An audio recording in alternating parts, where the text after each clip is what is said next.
Maulan na araw mga kapede range. Grabe panahon, walang tigil yung ulan. Yan, napalinis tuloy tayo ng likod natin. Yan, pinutol ko yung puno ng saging dito, baka bumagsak pa dito. Masira yung lambat natin.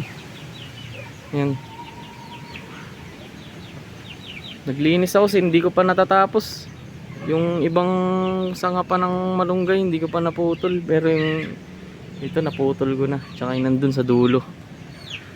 Nagmamadali ako kasi bababa pa ako sa lote namin. Bibisitahin ko yung pinatanim na saging dun sa lote. Yung lote na yun, yung pangarap ko yung gawing farm. Balang araw gusto ko siyang gawing farm. Mamaya samahan nyo ako, daling ko kayo dun. Papakita ko sa inyo yung lote namin. Pero bago dyan,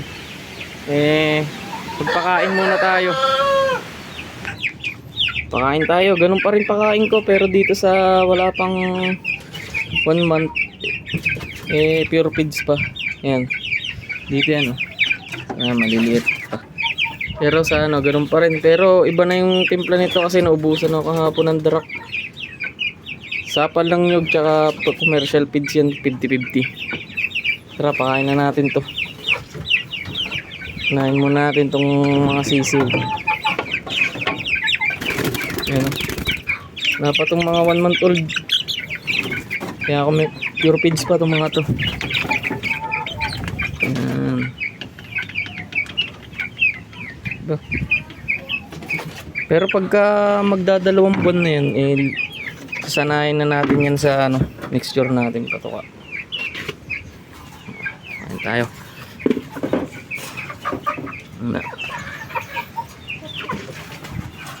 Ito, nilipat ko ng pwesto. Ang putik na dito sa dati niyang pwesto eh.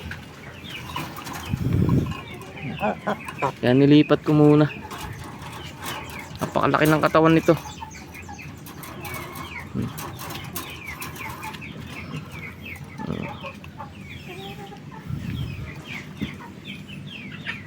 Naubusan ako hapon ng darak, kaya ganyan ang patuwa ko ngayon.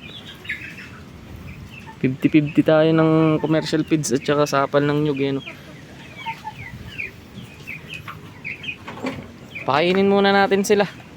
Tapos baba tayo dun sa lote namin. Pakainin ko muna sila. Tapos na tayo magpakain mga pede range. Ayan, oh.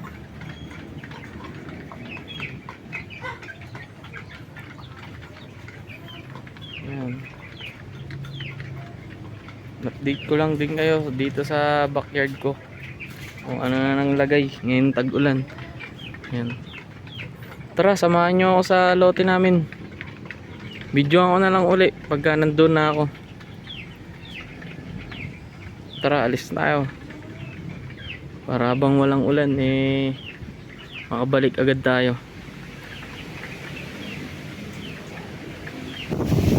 Yun, ito yung sinasabi ko na gusto kong gawing farm na lote namin. Ayan, ang lawak niyan. Mahigit 1 hektarya pa tong lote namin na to. Ayan, gusto ko siyang gawing farm balang araw. So kaya ngayon. Ito may bakod na to, hindi na sa amin yan. Dati sa amin din yan. Dati sa amin yan, hanggang dun yan sa may kalsada dyan. Yan sa may bahay na yan, hanggang dyan yung lote namin na yan. Tas dun hanggang sa baba. Yan, tara, baba tayo.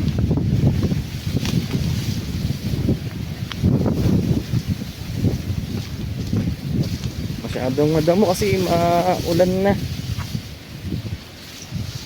Yan, bibisitahin ko lang tong lote namin. Yan, lawak pa niya, no. Ganda niyang gawing farm. Sagad yan dyan sa bakod na yan. Tapos doon sa may bahay. Yan, no? Sa lote namin to. Dati marami kaming kambing dito. Nasa 100 heads dati yung kambing namin dito ni tatay. Ninanakaw lang. Kaya inalis na namin kasi unti-unting nawawala. Buti natin tong lote.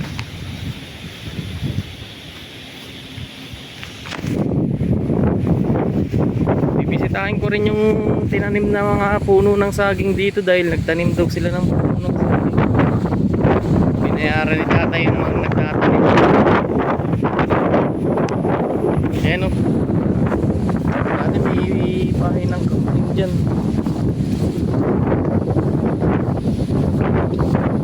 Yan sa puno na yan, bahay ng kambing dati.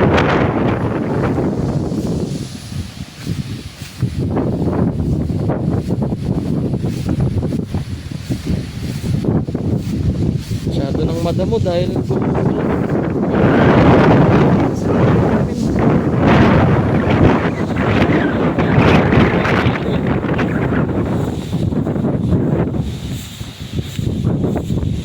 lawak yan, hanggang dun yan sa baba. Tara, punta tayo sa pinakababa. Ito yung pinatanim ni tatay ko ng puno ng saging eh, no? Yan, bagong tanim mo. Yan, sa amin din to, yung bahay dito. Ewan ko, may nakatira pa. Kasi nung nakaraan may pinatira kami dito, ewan ko kung umalis.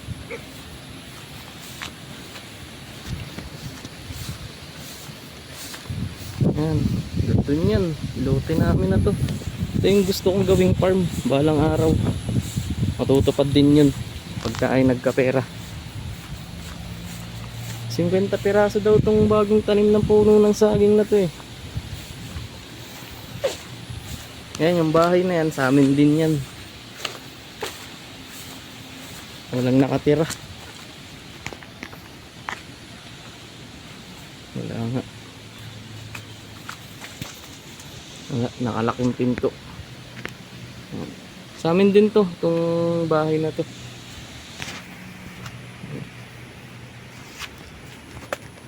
Iban, lawak niyan, 1 hektarya pa to eh. Alam ko. Ayan, hanggang dyan. Ayan, hanggang dyan lang yan, sa may puno na yan. Malaking puno na yan. Hanggang dyan yan.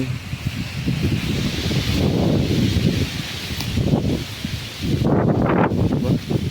Ganda mag-alaga ng manok dito dahil malayo to sa bahayan. Marami pwedeng alagaan dito. Marami pang halaman.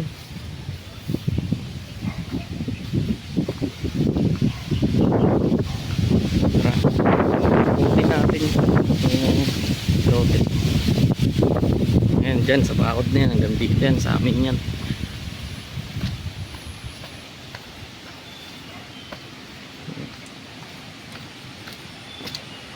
Sa amin yan. Hanggang dun, sa dulo. Pinakadulo. Hanggang dun yan. Yan, hanggang dyan yan, sa dulo na yan, sa amin yan. Yan.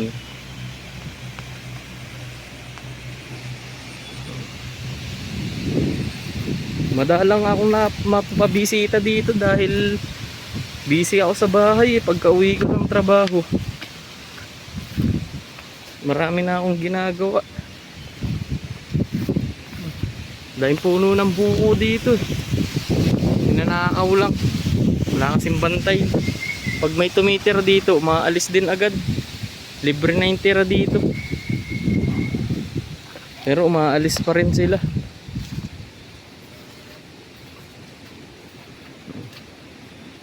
Lawak, 'di ba? 1 hektarya pa 'to eh. Sabi ni tatay.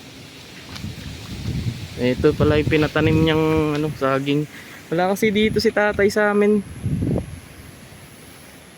Nasa trabaho siya, malayo yung trabaho niya eh.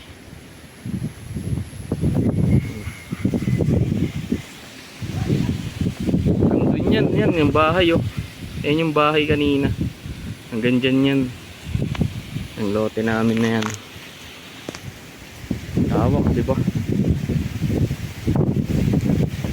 Kung magagawa akong farm to, ang bala ko dito eh, dito ko ipepesto. Tapunta natin. Malapit sa bahay para pag may bantay eh, mababantayan yung mga alaga natin. Dati daing kambing dito. Alaga ni tatay ko nasa 100 piraso. unti-unti lang nawawala dahil ninanakaw. Kasi mababait eh. Yung lahi ng kambing ni tatay eh, Bower.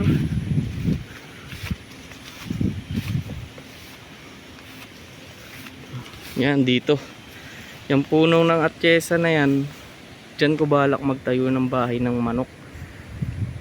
Pataas, papunta dun sa taas sa may dating bahay ng kambing.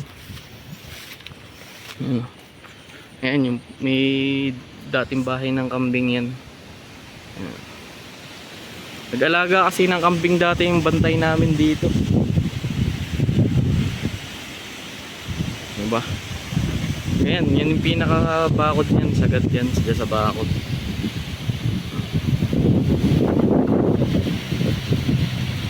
Diba? Tapos ito yung bahay. Diyan lang manukan ko kung sakali. Ayos na. Sana mangyari yun. Hindi lang pangarap. Tutuparin ko yun. Hanggat maaari kailangan.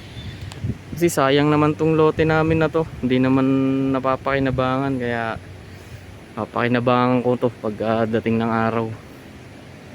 Ayan. Hanggang dito na lang mga kapede range. Baka pwedeng pa-subscribe naman tsaka pa-like nitong video na to. Hanggang dito na lang mga kapede range.